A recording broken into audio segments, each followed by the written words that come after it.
The morning sun cast long shadows across the crystal spires of New Geneva, the diplomatic heart of the Galactic Confederation. Ambassador David Martinez walked through the peaceful gardens where representatives from hundreds of worlds gathered to discuss trade agreements and cultural exchanges. Alien children from dozens of species played together in the parks while their parents conducted the quiet business of maintaining galactic peace. Martinez paused at his favorite spot overlooking the harbor. Ships from across the galaxy docked here daily, their hulls displaying the proud symbols of member worlds. The sight never failed to remind him how far humanity had come in just 150 years since joining this ancient alliance. Another beautiful day for diplomacy, said Ambassador Keeler, tall insectoid Zephyrian who had become one of Martinez's closest friends over the past decade. The alien's forearms gestured elegantly as he spoke, his compound eyes reflecting the morning light. Indeed it is, Martinez replied, checking his tablet for the day's schedule. The trade negotiations with the mineral collective should wrap up today. Earth's engineering firms are excited about the new mining contracts. Kelter's mandibles clicked in what Martinez had learned was the Zephyrian equivalent of a smile. Your people's enthusiasm for building things never ceases to amaze us. The elder species still remember when most worlds could barely leave their home systems. This was a common topic among the Confederation's founding members. Species like the Zephyrians, celestial minds, and the eternal chorus had been traveling between stars for thousands of years before humans even discovered fire. They often spoke of the young races with a mixture of fondness and mild condescension, like patient teachers watching eager students. Martinez didn't mind the attitude. Humanity had indeed been the newcomers, arriving with faster-than-light technology that was crude compared to galactic standards. Their ships were loud, their computers primitive, and their diplomatic protocols rough around the edges. The elder species had welcomed them anyway, patiently teaching human diplomats the complex etiquette that kept hundreds of different cultures from going to war. The Cultural Exchange Committee approved Earth's proposal for the Festival of First Contact. Keelter continued, your people want to celebrate the anniversary across all human worlds simultaneously. Quite ambitious. Martinez felt a surge of pride. The festival had been his idea, a way to show the galaxy how much humanity valued their place in galactic civilization. Human colonies across 47 worlds would host celebrations featuring art, music, and food from their alien neighbors. It would be the largest peaceful gathering in human space. The committee was particularly impressed by New Eden's proposal. Keller added a planet-wide feast featuring traditional dishes from every member species, 2 billion humans participating in cultural exchange at once. New Eden was humanity's crown jewel, a garden world where human farmers used advanced techniques learned from agricultural species across the galaxy. The planet fed dozens of systems and had become a symbol of how humans could adapt and improve upon alien knowledge. Martinez's tablet chimed with an incoming message from Earth's colonial office. The report was routine: ship movements, trade statistics, population updates. What caught his attention was a small note about increased Zephyrian shipping through human space, trade with The insectoid species had grown dramatically over the past 5 years. Your people have been quite active in our systems lately, Martinez mentioned. Casually, Keeler's antenna twitched. Slightly, the hegemony values our friendship with humanity. Your colonies produce some of the finest manufactured goods in this spiral arm. Our merchants are eager to establish stronger trade relationships.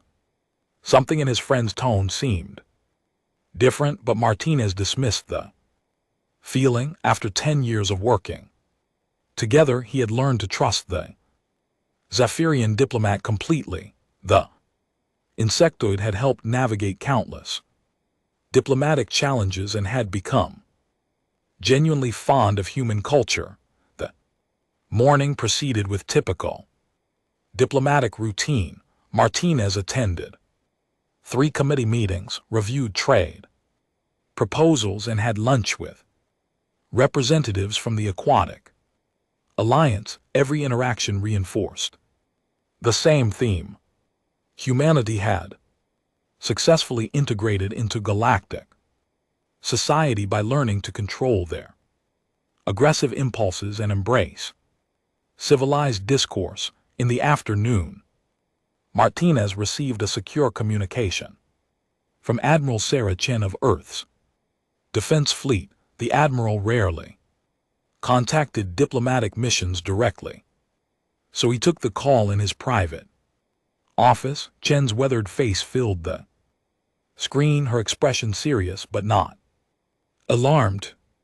"Ambassador, I need you to be aware of some unusual fleet movements we've been tracking. Several species have been repositioning their ships over the past month." "Military exercises?" Martinez asked. "Possibly. The Zephyrian hegemony has moved significant forces into the outer systems. They claim it's for asteroid mining security, but the formations look more like blockade positions." Martinez frowned. This didn't match what Keeler had told him about peaceful trade expansion. "Have you raised this with the Security Council?" "The elder species assure us it's routine. They remind us that we're still new to galactic politics and might misinterpret normal military operations." Chen's expression showed what she thought of that explanation. "I'm not comfortable, but without clear evidence of hostile intent, there's nothing we can do officially." "I understand, Admiral. I'll make some discreet inquiries through diplomatic channels." After the call ended, Martinez stared out his office window at the peaceful harbor. Alien children still played in the parks. Merchants still conducted their quiet business. Everything appeared normal, but Chen's concerns nagged at him. That evening, Martinez met Keeler for their weekly dinner at a restaurant overlooking the diplomatic quarter. The Zephyrian seemed more animated than usual, his forearms moving in complex gestures as he spoke about upcoming cultural events. "Festival of First Contact will be remembered for generations," Keeler said, his compound eyes reflecting the restaurant's soft lighting. "A perfect celebration of how far humanity has come from its violent origins." "Violent origins?" Martinez asked. "Oh, you know what I mean. All young species go through aggressive phases. It's natural when a species first reaches for the stars. The important thing is that humanity learned to channel those impulses constructively. The elder species are quite proud of how civilized your people have become." Martinez nodded, but something about the phrasing bothered him. It sounded almost like an epitaph rather than a compliment. He pushed the thought away and enjoyed the rest of dinner with his friend, never suspecting that in 3 days the Zephyrian hegemony would attempt to erase humanity from the galaxy forever. The Festival of First Contact began at sunrise on New Eden, humanity's agricultural jewel. Sarah Kim stood on the observation deck of the orbital station, watching as 2 billion people across the planet prepared for the largest celebration in human space. Colorful banners hung from every building, and the smell of cooking food from 100 different worlds drifted up from the settlements below. The cultural exchange booths are reporting record attendance, reported Captain Hayes from the communications center. Every human colony is participating. Even the mining stations in the outer rim are hosting events. Sarah smiled as she watched alien dignitaries arriving. On the morning shuttles, representatives from 30 species had come to join the celebration, including a full delegation from the Zapirian hegemony. The insectoid beings moved with their characteristic grace through the station corridors, their compound eyes taking in the festive decorations with apparent pleasure. Down on New Eden's surface, 10-year-old Marcus Chen ran through the streets of Port Darwin with his friends, all of them wearing colorful costumes representing different alien cultures. The children laughed as they sampled exotic foods and watched performers from across the galaxy demonstrate traditional arts. Marcus stopped at a booth run by visiting Zahirians where the insectoid beings were teaching human children how to weave complex patterns with their 4 hands. One of the aliens, its mandibles clicking and friendly greeting, offered Marcus a cup of sweet nectar that was considered a delicacy on Zahirian worlds. "Thank you," Marcus said in halting Zafirian, proud of the alien words he had learned in school. The Zapirian's antennae moved in what appeared to be pleasure. "You are most welcome, young human. Enjoy the festival." Similar scenes played out across 47 human worlds. On the mining colony of Kepler Station, human engineers shared their latest innovations with visiting alien scientists. On the university world of New Athens, students from dozens of species participated in academic competitions and cultural exchanges. Even on the remote agricultural stations, families gathered to celebrate their place in the galactic community. The attack began at exactly noon New Eden time. Marcus was still at the Zafirian booth when the first symptoms appeared. The friendly alien who had given him nectar suddenly staggered backwards, its compound eyes showing what might have been confusion. Then the creature began making rapid clicking sounds that Marcus didn't recognize. "Is everything okay?" Marcus asked, but the Zaffirin was already moving away with urgent jerky motions. Within minutes, every Zafirian on the planet was boarding emergency shuttles and leaving the surface. Their departure was so swift and coordinated that most humans barely noticed. The few who asked questions received polite explanations about urgent business and scheduling conflicts. The real horror began an hour later. Marcus felt sick to his stomach as he walked home from the festival. At first, he thought he had eaten too much alien food, but as he reached his neighborhood, he saw other people stumbling and falling in the streets. Children were crying, adults were collapsing, and a strange sweet smell filled the air. His neighbor, Mrs. Benner Patterson, was lying motionless in her garden. Marcus ran to help her, but when he touched her shoulder, her skin felt cold and strangely soft. Her eyes stared at nothing, and she didn't respond when he called her name. Similar scenes erupted across New Eden. Simultaneously, in Port Darwin, festival organizers collapsed at their posts in the rural farming communities. Entire families fell in their fields. The orbital station reported that their life support systems were failing in ways that made no sense to their engineers. Captain Hayes was one of the first to understand what was happening. His communication equipment was designed to monitor biological threats, and the readings it showed made his blood freeze. "This isn't a natural disease," he said into his emergency communicator. "The pathogen is artificial. It's specifically targeting human DNA."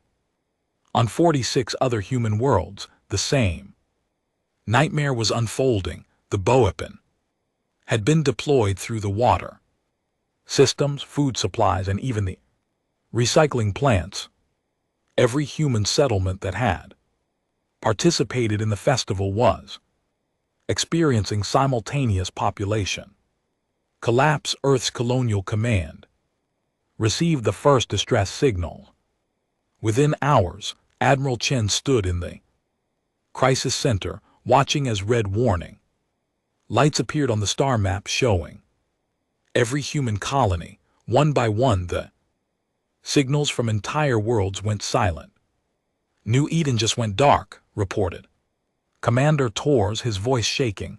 2 billion people, Admiral, were getting no response from any surface installations. "What about the other colonies?" 17 worlds have gone completely silent. The remaining colonies are reporting massive casualties. Whatever this is, it's hitting everyone at once. Chen's hands clenched into fists as the magnitude of the attack became clear. This wasn't some natural plague or accident. The coordination and targeting were too precise. Someone had planned this carefully, using the festival as cover to strike at every human world. Simultaneously, Dr. Elizabeth Grant, Earth's leading biochemist, worked frantically in her laboratory to analyze samples from the affected colonies. What she found confirmed everyone's worst fears. "The pathogen is engineered," she announced to the Emergency Council. "It contains artificial genetic markers. Someone built this specifically to kill humans." "Who would do this?" asked President Santos, her face pale on the communication screen. "The delivery method suggests inside knowledge," Dr. Grant replied. "Whoever did this knew our festival plans, our colony locations, and had access to our infrastructure. They've been planning this for months, maybe years." As reports continued coming in, the true scope of the genocide became clear. Only the heavily defended military installations and Earth itself had been spared. The agricultural worlds, research colonies, and civilian settlements had been specifically targeted. Of humanity's 8.22 billion people spread across the galaxy, fewer than 2.5 billion remained alive. Galactic Confederation's response was swift and predictable. Within hours of the attack, emergency sessions were called to address the tragic crisis affecting human space. Ambassador Martinez found himself sitting in a chamber filled with aliens expressing deep concern and calling for measured investigation. "We must not rush to judgment," declared Prime Speaker Velter of the Celestial Minds. "While this tragedy is unprecedented, we must follow proper protocols for investigating potential criminal activity." Ambassador Keeler, Martinez's old friend, stood with the Zahirian delegation. "The hegemony offers our full support for any investigation. We share the galaxy's grief over this terrible loss of life." Martinez watched his friend speak and felt something cold settle in his stomach. The Zephyrian's words were perfect, his tone appropriately somber, but his compound eyes showed no real emotion. It was the same expression Martinez had seen when Keeler discussed trade, statistics, or shipping schedules. How long will this investigation take? Martinez asked. These matters require careful study, replied Speaker. We cannot risk false accusations or hasty actions. The stability of our entire civilization depends on proper legal procedures. While the Confederation debated procedures, human survivors struggled with the immediate crisis. The remaining colonies were cut off from trade routes as quarantine measures went into effect. Ships carrying medical supplies were turned away from human space for safety reason. The survivors found themselves isolated and abandoned by the very civilization they had served faithfully. For 150 years, Admiral Chen stood on the bridge of her flagship, watching as the last communication signals from the outer colonies faded to static. Around her, the surviving human fleet gathered in Earth orbit, barely 300 ships against a galaxy that suddenly seemed filled with enemies. Ma'am, said Commander Torres quietly, we're receiving a priority transmission from an unknown source. It's heavily encrypted, but the sender claims to have information about the attack. Chen nodded grimly. After today, she was ready to listen to anyone who might have answers about who had just attempted to destroy her species. What she didn't yet know was that the message would reveal conspiracy far more terrible than anything she had imagined. The encrypted transmission came from the dying Zephyrian scientist Dr. Keith Moore, who had worked on biological weapons development for the hegemon's military research division. His message reached Admiral Chen's flagship 3 days after the genocide. As the last human colonies were still counting their dead, Chen stood in the secure communications room, surrounded by her senior staff and Earth's top intelligence officers. The alien's image flickered on the screen, his compound eyes dim with exhaustion and what humans might recognize as guilt. My name is Dr. Keith of the Zirian Hegemony. The recording began, his words translated by the ship's computers. I am dying from the same bioweapon that killed your people. I exposed myself to it deliberately because I cannot live with what my species has done. The room fell silent as the alien continued his confession. The pathogen was designed in our secret laboratories over the past 5 years. We called it the pruning, a weapon specifically engineered to target human DNA while leaving other species unharmed. Every member of the hegemony's ruling council knew about this project. Commander Torres leaned forward, his knuckles white as he gripped the table edge. Why would they do this? The recording provided the answer. Your species scared us, not because you were violent. We have dealt with violent species before. You scared us because you learned too quickly. In 150 years, you had advanced from primitive nuclear weapons to technologies that challenged our own. Your computers, your engines, your manufacturing capabilities, all of it was developing faster than any species in recorded galactic history.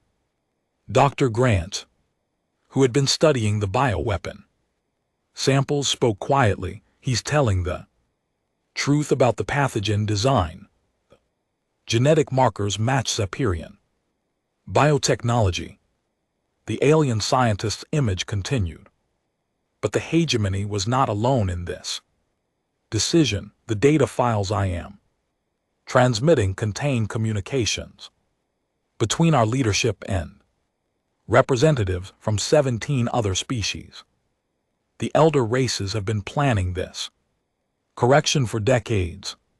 Chen felt her blood turn cold as new files appeared on her screens, diplomatic messages, scientific reports, and military planning documents painted a picture of conspiracy that reached the highest levels of galactic government. Species after species had agreed that humanity's rapid development posed a threat to the established order.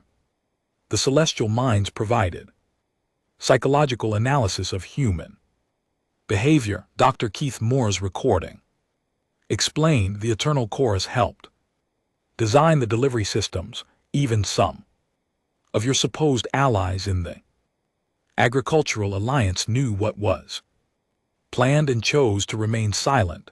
The evidence was overwhelming. Trade agreements that positioned Zapirian ships near human worlds, scientific exchanges that gave the conspirators detailed information about human biology, cultural programs that mapped human population centers and infrastructure. Every friendly gesture over the past 5 years had been preparation for genocide, but the most damning evidence was yet to come. This is not the first time the elder species have done this. The dying scientists continued. The files contain records going back 2,000 years. Valkyrie species extinct for 8 centuries. They were eliminated because their terraforming technology threatened agricultural monopolies. The star Sirs, whose disappearance is blamed on natural disaster, they were destroyed because their communication abilities could have unified younger species against elder control. File after file revealed the truth.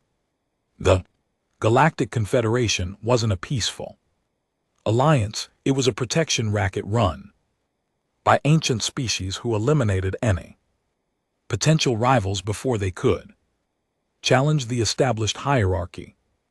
Humanity was simply the latest target in a cycle of systematic murder that had shaped galactic politics for millennia.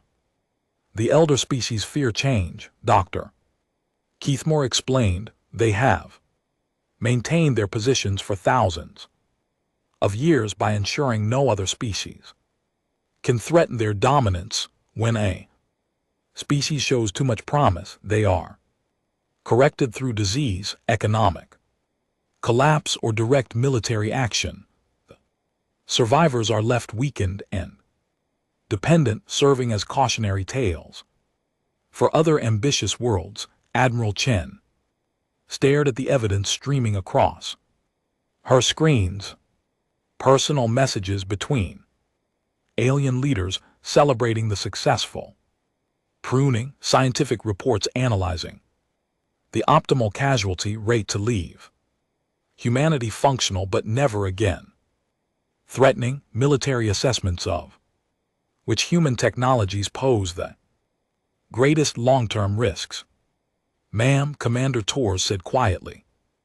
There's more, the scientist included files about what comes next. The final section of Dr. Keith Moore's transmission revealed the post-genocide plan. The surviving human colonies would be offered humanitarian aid in exchange for technology transfers and resource agreements. Earth would be placed under protective oversight to prevent future aggressive expansion. Human reproduction would be monitored to ensure population levels remained manageable. They want to turn us into servants, Dr. Grant said, her voice shaking with rage. Broken servants who remember what happens to species that aim too high. Chen closed the files and looked around the room at her officers. These were people who had devoted their careers to defending humanity through diplomacy and cooperation. They had believed in the Galactic Confederation's ideals of peace and mutual prosperity. That faith had been shattered by the revelation that their alien allies had been planning humanity's destruction for years. Get me a priority channel to Earth, Chen ordered. President Santos needs to see this immediately. The transmission to Earth took 6 hours to prepare and encrypt. When President Santos called the emergency session of the Colonial Council, representatives from every surviving human world gathered via quantum communication to hear the terrible truth. Santos stood before the assembled delegates, her face haggarded from 3 days of crisis management. Behind her, the evidence from Dr. Keith Moore's files played on massive screens, showing the full scope of the conspiracy against humanity. The question before us is simple, Santos said after presenting the evidence. Do we accept our place as subjects in this system, or do we reject it entirely? The debate that followed was passionate but brief. Representative after representative spoke of friends and family members murdered by their supposed allies. Miners from the outer colonies described how Zephyrian ships had monitored their movements for months before the attack. Agricultural coordinators revealed how alien advisors had insisted on specific infrastructure designs that later proved perfect for bioweapon delivery. The Confederation will demand proof, warned Representative Huang from the Kepler Mining Consortium. They'll say we're making wild accusations based on the word of one dying alien. Then let them demand proof, replied Santos. We don't need their permission to defend ourselves anymore. The vote was unanimous. Every surviving human colony agreed to immediate withdrawal from the Galactic Confederation. All trade agreements were terminated. All cultural exchange programs were canceled. All diplomatic missions were recalled. But Santos wasn't finished. As the representatives watched, she activated the emergency military protocols that transferred full authority to Admiral Chen and the Defense Fleet. What came next would not be decided by politicians or diplomats. For 150 years, we tried to be civilized, Santos said, her words broadcast to every surviving human in the galaxy. We offered friendship and received genocide. We showed trust and were betrayed by those we called allies. We followed their rules and were murdered for our compliance. She paused, looking directly into the camera that would carry her message to Earth's fleet. The Galactic Confederation has shown us that civilization is a luxury we can no longer afford. They wanted to see what happens when humanity stops being nice. Very well, Admiral Chen. The Defense Fleet is authorized to use any means necessary to ensure this never happens to us again. The galaxy taught us that peace is only possible when our enemies are too dead to threaten us. Chen received the authorization while standing in her flagship's war room, surrounded by maps showing the positions of human survivors and potential threats. She looked at her staff officers, seeing her own determination reflected in their faces. Ladies and gentlemen, she said quietly, the Confederation thinks they've seen human technology. They think they know what we're capable of. They're about to learn. They were wrong about that too. What the elder species didn't know was that humanity had been preparing for this possibility since the day they joined the Confederation. Hidden research. facilities, secret manufacturing, centers, and classified weapon systems had been developed in the shadows of human space, guided by military leaders who remembered that peace was only possible when backed by superior strength. The galaxy was about to discover that humanity's greatest lie hadn't been about their peaceful intentions, it had been about the true extent of their capabilities. The first sign that humanity had been hiding their true capabilities came when Admiral Chen's fleet doubled in size. Overnight, ships emerged from asteroid fields, hidden bases, and camouflaged orbital platforms throughout the solar system. These weren't the crude vessels the Confederation had grown accustomed to seeing. They were sleek, deadly craft that moved with impossible precision and speed. Commander Tor stood on the bridge of the flagship, watching the tactical display with amazement. Admiral, we're reading over 3,000 vessels now. Where did they all come from? Chen smiled grimly as she watched humanity's true fleet assemble. We've been building them for 60 years. Commander, every mining operation in the outer system, every research station beyond Pluto, every commercial facility that aliens weren't allowed to visit. The Confederation thought they were watching us, but we were preparing for the day they showed their true nature. The ships themselves represented technology that no other species possessed.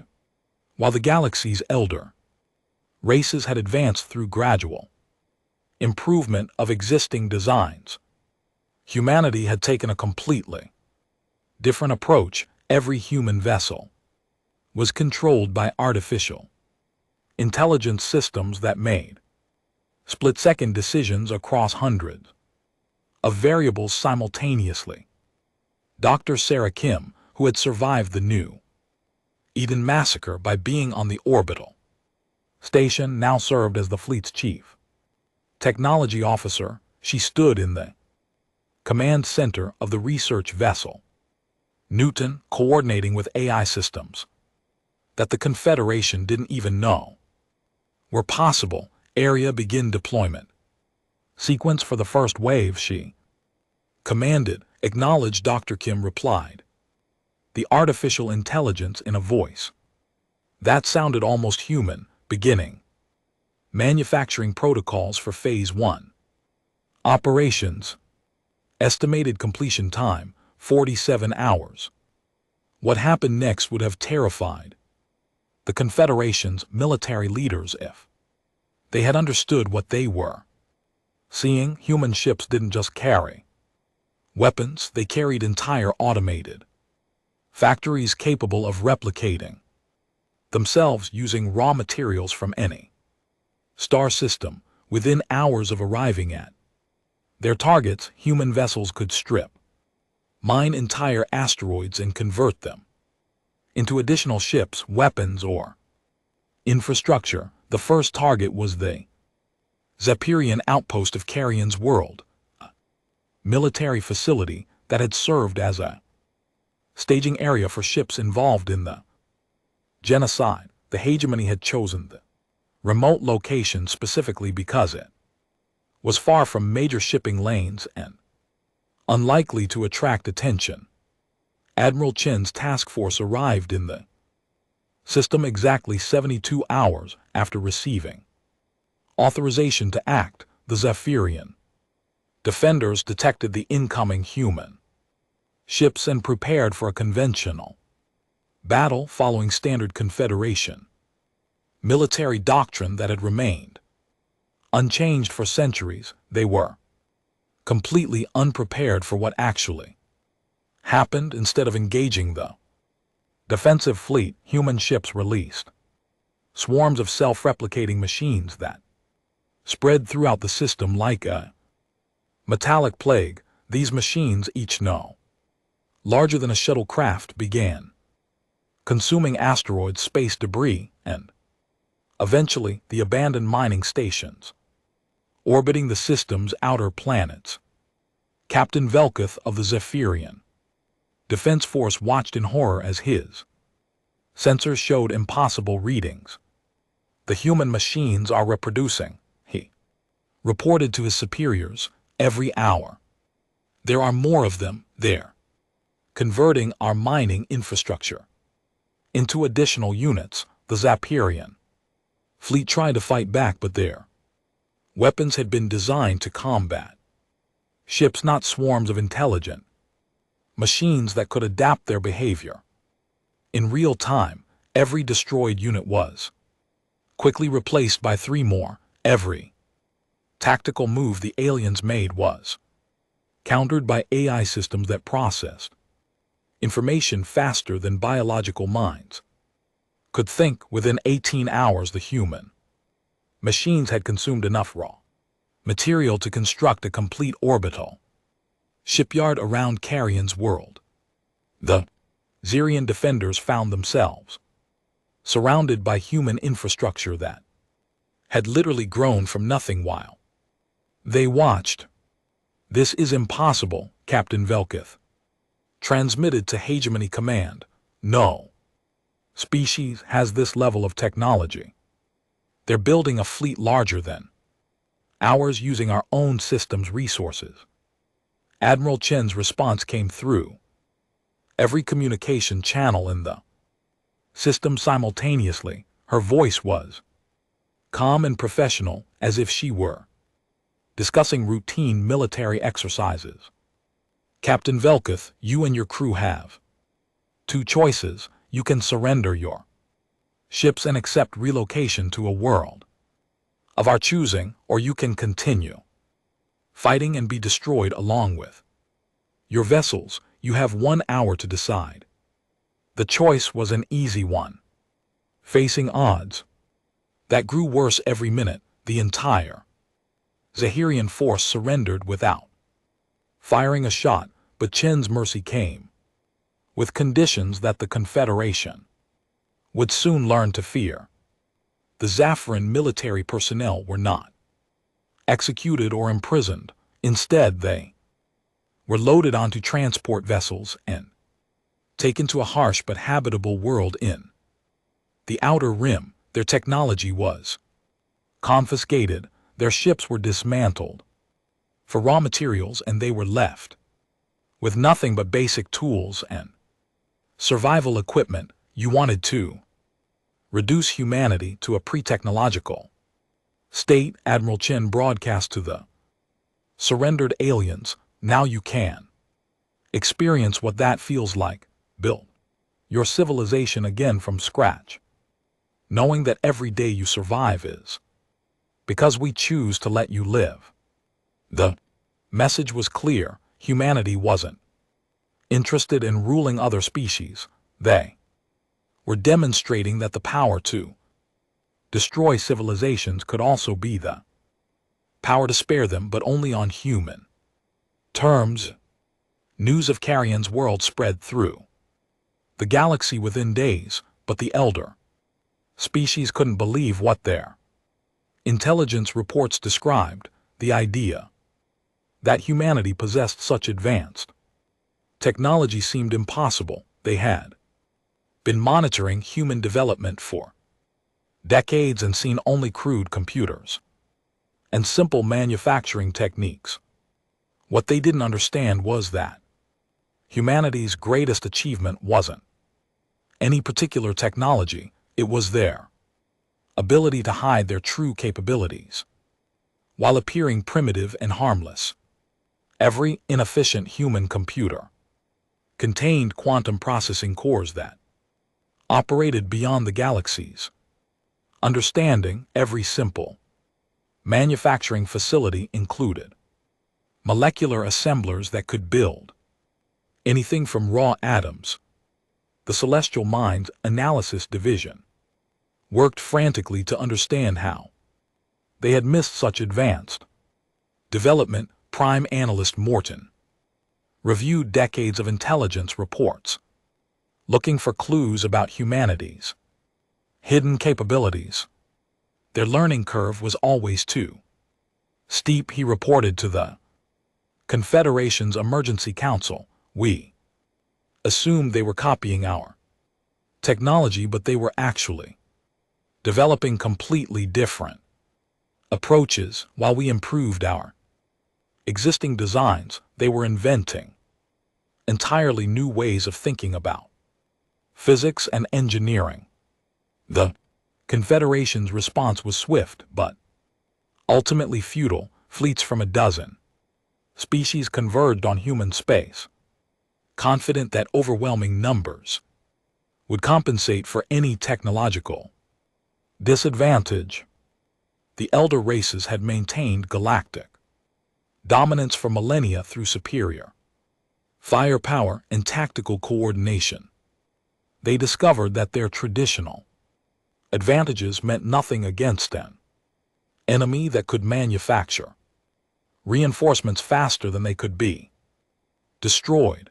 The Battle of Wolf 359 became the decisive engagement that shattered the Confederation's military power.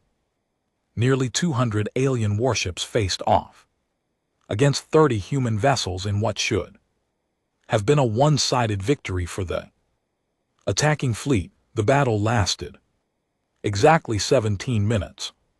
Human ships moved with impossible coordination, their AI systems sharing information and tactical updates faster than any biological crew could process. When alien vessels fired their weapons, human ships weren't the targeting computers predicted they would be. When aliens tried to coordinate their attacks, human electronic warfare systems disrupted their communications and fed false information to their sensors. But the truly devastating moment came when the human fleet revealed their final technological advantage. Instead of fighting a conventional battle, they deployed gravitational manipulation, devices that no other species had even theorized about. Alien ships found themselves pulled into crushing tidal forces or flung away from the battle zone at near light speed. Captain Martinez of the Aquatic Alliance vessel tidal force transmitted surrender request after watching his allies' ships crushed like tin cans by invisible forces. "What do you want from us?" he asked. Admiral Chen's response was broadcast to every surviving alien vessel. "We want you to go home and tell your governments what you've seen here. Tell them that humanity tried to be civilized for 150 years. Tell them that when you chose genocide, you taught us that civilization was a weakness we couldn't afford." She paused, her words carrying across space to the scattered remnants of what had been the galaxy's most powerful fleet. "Tell them that we're not your subjects anymore. We're not your equals anymore. We're your superiors, and the only reason your species will continue to exist is because we choose to let you live. But if you ever threaten humanity again, if you ever even think about threatening humanity again, we won't stop at destroying your fleets. We'll ensure your species never develops past the Stone Age." The surviving alien ships fled to their home systems, carrying news that would reshape galactic politics forever. The age of elder species dominance was ending, and a new era of human supremacy was about to begin. 18 months after the genocide, Admiral Chen stood on the observation deck of the orbital platform that had once been the Zapperian hegemony's capital world. The planet below had been completely transformed. Where insected cities had once sprawled across the continents, human terraforming machines had created vast gardens and memorial parks dedicated to the victims of New Eden. The Zaphirian population hadn't been killed, instead following humanity's new doctrine of proportional justice. They had been relocated to a harsh desert world with nothing but stone. Technology let them rebuild their civilization from scratch. The humans had decided. Let them remember what it felt like to lose everything. Construction report. Admiral, said Commander Torres, approaching with a tablet full of statistics that would have amazed the old Confederation. The shipyards are producing 200 vessels per day. Manufacturing efficiency is up 30% from last month. Chen nodded as she reviewed the numbers. Humanity's self-replicating technology had spread across 40-star systems, converting entire worlds into industrial complexes that produced ships, weapons, and infrastructure at unprecedented rates. The galaxy's old economic models had become obsolete overnight. Any word from the surrender negotiations? The Eternal Chorus submitted their formal capitulation this morning. That makes 14 species that have accepted the new terms. The celestial minds are still holding out, but their outer colonies are reporting food shortages. The new terms were simple and non-negotiable. Species that had participated in or supported the genocide would be reduced to pre-industrial technology levels and relocated to marginal worlds. Species that had opposed the genocide or tried to help humanity would become junior partners in the new order. Species that remained neutral would be allowed to continue existing under human oversight. There was no fourth option. Dr. Sarah Kim materialized on the observation deck. Via hologram, her image transmitted from the research station orbiting Earth. Admiral, we've completed the analysis of the Valkyrie archives. You're going to want to see this. The Valkyrie had been one of 17 species eliminated by the elder races over the past 2 millennia. Human archaeological teams had discovered their ruins on dead worlds throughout the galaxy, uncovering evidence of civilizations that had been systematically destroyed for threatening the established order. What did you find? Chen asked. They were artists. Admiral, the Valkyrie species had developed the most beautiful terraforming technology in galactic history. They could turn dead rocks into paradise worlds in less than a decade. The elder species killed them because their techniques would have made agricultural monopolies obsolete. Chen felt the familiar anger burning in her chest. Every week brought new evidence of the Confederation's crimes. Species destroyed for developing better medicine, better communication, better transportation. The galaxy's supposed golden age of peace had been built on systematic murder. The Star Sirs were even worse. Dr. Kim continued. They had developed instantaneous communication across galactic distances. The technology would have connected every species in the galaxy and made the elder races information monopolies impossible. So they engineered a plague that killed 98% of the population and made the survivors forget their own scientific knowledge.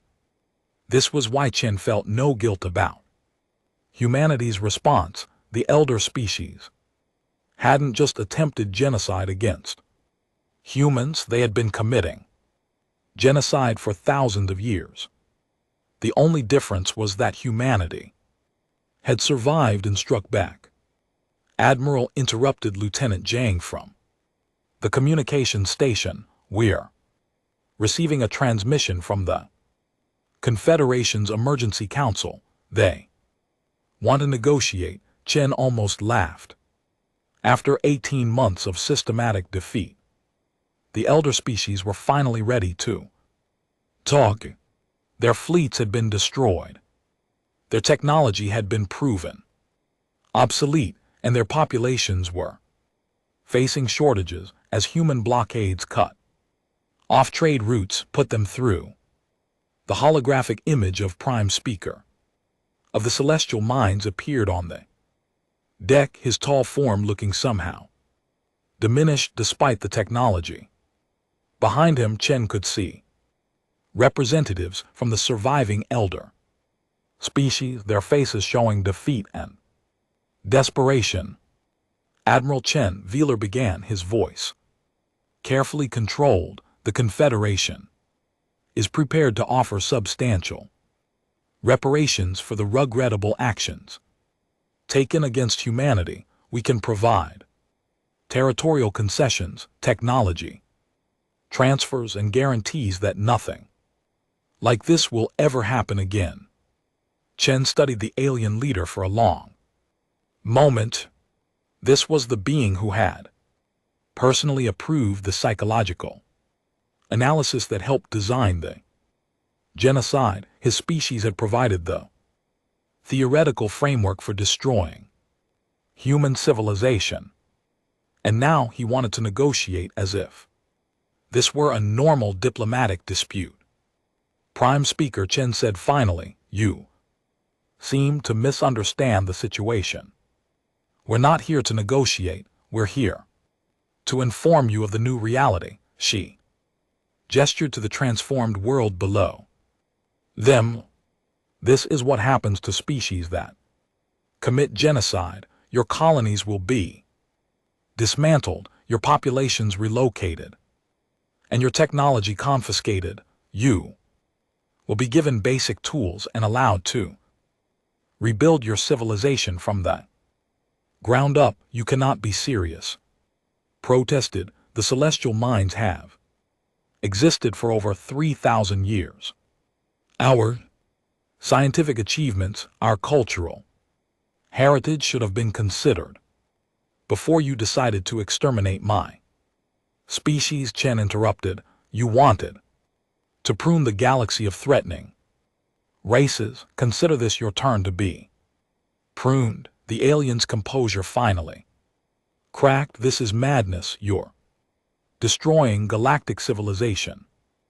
"No," Chen replied calmly, "we're replacing it. The old system was based on elder species maintaining power by murdering their potential competitors. The new system will be based on humanity, ensuring that genocide is never profitable again." She paused, letting the implications sink in. "Species that behave civilized will be treated civilized. Species that commit genocide will face extinction. It's a very simple rule." "And what of species that surrender now?" asked another voice. Ambassador Keeler, Martinez's old friend from the diplomatic days. The Zapperian looked much older now, his compound eyes dim with exhaustion. The hegemony lost their right to negotiate when they deployed weapons against civilian populations. Chen answered, "But other species can still choose their fate, surrender completely, and accept relocation to marginal worlds, and your populations will survive, continue fighting, and join the Valkyrie." In archaeological history, the negotiations that followed were less discussions than surrender ceremonies. One by one, the elder species that had ruled the galaxy for millennia submit to human authority. Their fleets were dismantled, their populations relocated, and their worlds converted into human manufacturing centers. But Chen's harshest justice was reserved for the species that had known about the genocide and chosen silence. These civilizations weren't destroyed, they were simply ignored, cut off from trade, blocked from communication networks, and left to watch as humanity reshaped the galaxy around them. "It's crueler than destruction," observed Commander Torres. as they watched refugee ships leaving former Confederation worlds. They get to live, but they'll never matter again. That's the point, Chen replied. Death is final, but irrelevance lasts forever. Let them spend the next 1,000 years remembering that they had the chance to do the right thing and chose cowardice. Instead, 6 months later, President Santos visited the new human capital on what had once been the hegemon's home world. She stood in the memorial hall dedicated to the genocide victims, reading names that scrolled past for hours. 2 billion humans murdered for the crime of being successful. The galaxy is quiet now, she reported to Chen during their private meeting. No wars, no territorial disputes, no trade conflicts. Fear is an excellent peacekeeping tool. Chen nodded as she looked out at the construction projects reshaping the world below. Human cities were rising where alien metropolises had once stood, populated by survivors from the genocide and new settlers from Earth. The children playing in the parks would grow up in a galaxy where humanity's dominance was unquestioned. Any regrets, Admiral? Santos asked. Chen considered the question carefully. In the old galaxy, diplomacy and cooperation had been rewarded with attempted extinction. In the new galaxy, civilized behavior was protected by the absolute certainty that genocide would be met with complete destruction. The elder species spent 2,000 years proving that might makes right, Chen said finally. We didn't change the rules, we just became the strongest species in the galaxy. Now when someone wants to commit genocide, they have to ask themselves, do I really want to face humanity's response? She turned to look at the president, her expression serious. The galaxy is peaceful because potential aggressors know what happened to the last species that tried to eliminate a rival. That's not a system based on trust or cooperation. It's a system based on fear, but fear works. And trust got 5 billion of our people killed as the sun set on the former hegemony capital. Chen made her final log entry of the day. Her words would become part of the historical record, explaining humanity's transformation from hopeful diplomats to galactic overlords. The Confederation taught us that civilization is a luxury that only the strong can afford. They thought they were teaching us humility, but they actually taught us that in a galaxy where genocide is considered acceptable policy, the only way to ensure peace is to become so powerful that no one dares threaten you. She paused, watching human ships patrol the orbital space above the transformed world. We tried their way for 150 years. We were rewarded with weapons and mass murder. Now we'll try our way. The galaxy wanted to see what happens when humans stop being civilized. The answer is simple. We become the most terrifyingly effective protectors of civilization the galaxy has ever seen. Outside her window, alien children played in human-designed parks under human-controlled skies, learning that the price of peace was absolute submission to the species that had proven genocide was a very, very expensive mistake.